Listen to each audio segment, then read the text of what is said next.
Okay, so I just got this package from Chemistry Design. Basically, I sent them that video I did of a pedal board, and they said, yeah, hey, we'll send you another one if you want to do another video. I'm going to be opening it up now.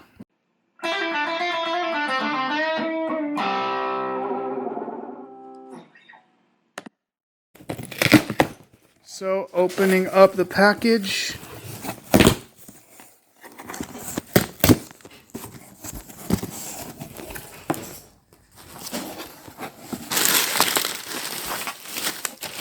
Oh, wow.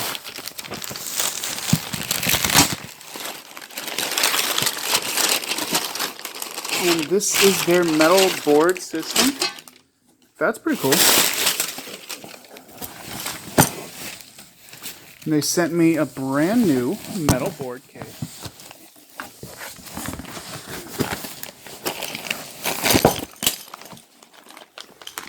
With a bunch of zip ties and instructions. So pretty soon I'm going to be putting this all together. It looks like basically I could add these to the board if I want to expand it any which way. So I can make it go more up, I can make it go more sideways.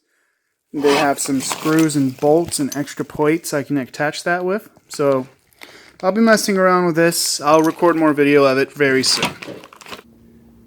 Are we recording? Mm-hmm. Okay. So for today's video, I recently reached out to Holeyboards after doing my last pedalboard video, and they sent me this brand new model.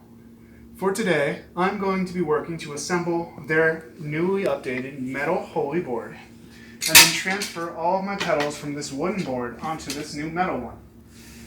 Now, a couple things I need to do. I gotta see just how much room I need. I don't think I'll need more than this. This seems about right. And basically, I just kind of eyeballed it compared to the space we use here. So I'm figuring if it wasn't curved, I would align it over to this slot here. That's kind of how I'm settling it. From there, this board is held together primarily by screws. Luckily, they send you a whole variety of screws and bolts and everything else to attach to your board. Should be relatively easy. Like, I'm just seeing what happens if we could make it go through without any screws initially.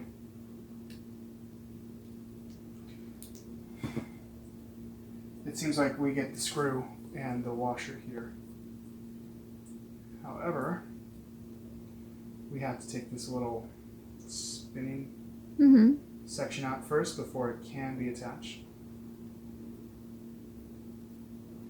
Or not, maybe I have a different type of washer. Yep, we do have these larger washers that are meant to connect these. So for example, you can easily go through, connect this to this, if it wants to respond to me. There we go. And we could just do this for stability to get it started.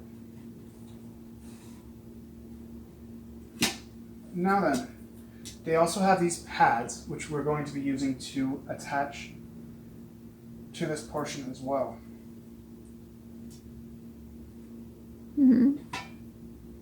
Now,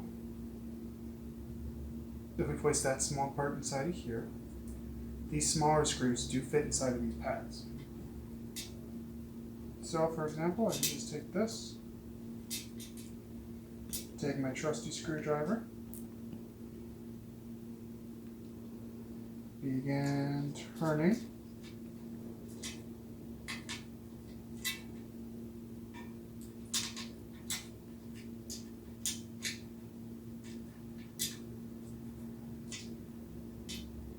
And that does not appear to be working like I hoped. Whoops. Alright, give me a second. We're going to try something else. I believe I can actually get this through to the bottom here. If I just push it towards this section. Are you seeing this? Do I need to adjust? I see it. Good. I'm being assisted by my wife today. She is helping me film. If she's not doing a good job, leave a comment. If she's doing a great job, leave a comment. If you like listening to our voice, leave a comment.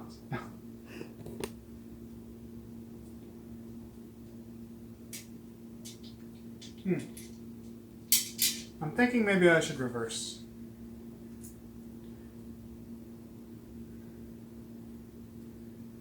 Let's try some different things for a second. If you couldn't tell, I am not looking at the manual. I have no idea what I'm doing, and this is pretty standard practice for me. I just like to have fun. Make videos, see what things I could come up with. After I figure this out, I'm going to hit record again. For now, let's just pause the video. I'll be right back. Okay. So, upon examination, I found that these larger screws with the washer inside of the rubber part actually stick to the base. I'm going to go through and attach a bunch of these right now. As soon as I am done, I will resume recording once again and get on to the next step of actually attaching these two sections together. You can close out the video now. After spending some time putting this together, I have slowly gathered exactly what it is to do. Basically, when you get these little rings, you want to put one of these washers that come in this kit inside. From there, we're going through the back section of the washer. We're just going to screw it in, and that will actually secure this rubber piece in place. Now, you can use the rubber pieces for multiple things. However, I also was able to use them to connect the board to itself.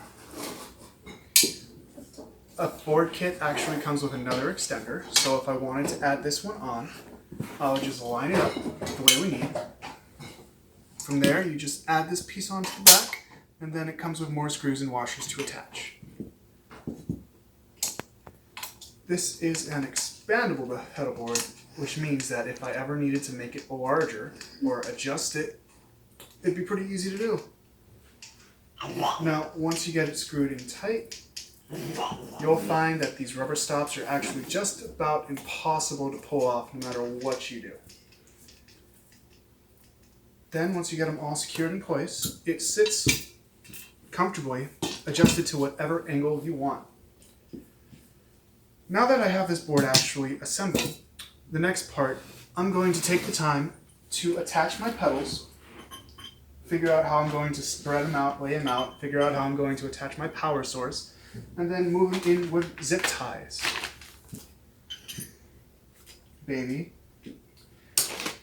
I only really used a couple screwdrivers, and then I used pretty much the skeleton of an Allen wrench in order to push the washer inside of the little rubber piece, like so. I would just put the washer in there, push it in, and that secured it straightly and firmly. That honestly took a little while to figure out. Cut the video for a sec. Yeah, we're good? Yeah, we're good. Okay. So I have now finished wiring up my board. Can you put on the board the focus what I have going on? Okay. Are you seeing the board? Yes? Yeah. Yeah. So basically, this last portion, I'm just zip tying all of my power strips down to make sure they don't get loose. If we turn it over, you can see all the board all has been wired up. My last test is going to be to plug it in over by my amplifier and test out the pedals. I will then clip this, and also I'm going to add my picks onto the board just because I like having them supported. But basically, one of the best parts about these sort of Holeyboards is it eliminates all the excess wire coming through. This is my first time attaching all my pedals with zip ties. I'm normally a bigger fan of Velcro, but they sent me a big bag of zip ties, and that's kind of one of the things they pride themselves on. I like how it's working. I am going to spend some time testing it out. All the pedals are secure, for sure. I could take them, I could shake them, I can move them around. This is a metal board, so it's sturdy as heck. I don't imagine it's going to break. And basically, I just took the time, I plotted out where I want everything to go. These pedals here are going to be isolated. These ones up here are ones I would hit more often, and they're easier to break down. Anyway, we'll cut it for now, and then I just want to test it, and we're good.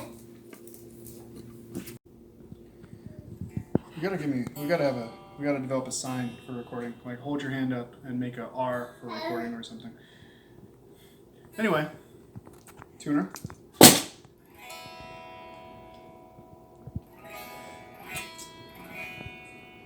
I have the amp on oil. Can I hear it?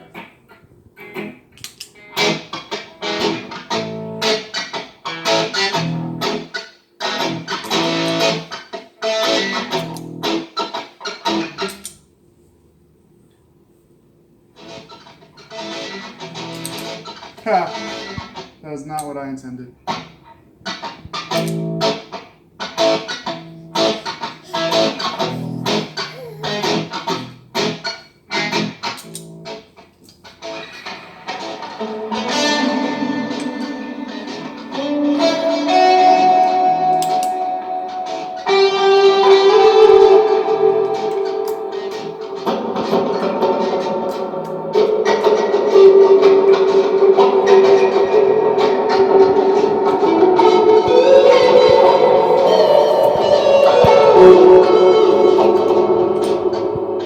Of course, we don't have to get that weird.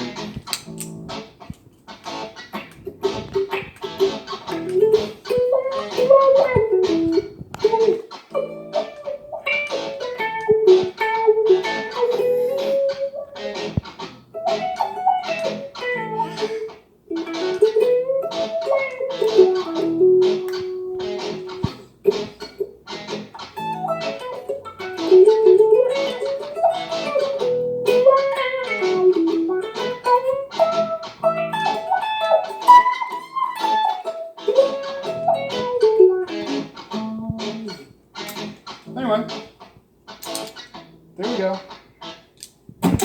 Thank you once again for Holeyboards for sending this out to me. I hope this video was educational. I'm enjoying it. I'm going to be using this from now on. Thank you so much. My name is Richard Durazo, and I'll see you all again soon.